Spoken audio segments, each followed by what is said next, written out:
আমাদের ভারতীয় সংস্কার, ভারতীয় সংস্কৃতি। নিজের থেকে বড়জনকে, গুরুজনকে দেখলে তখন সেখানে প্রণাম করা উচিত। প্রণাম কেন করবে? প্রণাম করার এটাই কিন্তু উদ্দেশ্য। তুমি যদি কাউকে প্রণাম করো, প্রণাম করলে তখন কিছু না কিছু আশীর্বাদ পাবেই পাবে। কিছু না হোক মানুষ এতটুকু তো বলবে, বলে ভালো থাকো, আর কি চাই। তুমি যদি শত্রুকেও গিয়ে প্রণাম করো, দেখো বিনম্রতার পরিণাম কি, বিনম্রতার ফল কি।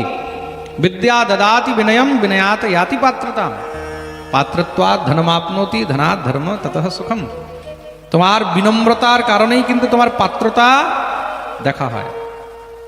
তুমি যদি বিনম্র হও তাহলে কি হবে বলে, জগতে তুমি সবার আশীর্বাদ পাবে। শত্রুকে গিয়ে প্রণাম করলেও তুমি আশীর্বাদ পাবে। শত্রুকেও যদি গিয়ে প্রণাম করো না, সেও বলবে ভালো থাকে। সে কখনো এটা বলবে না যে মরে যাও, বলবে প্রেম সে বলো।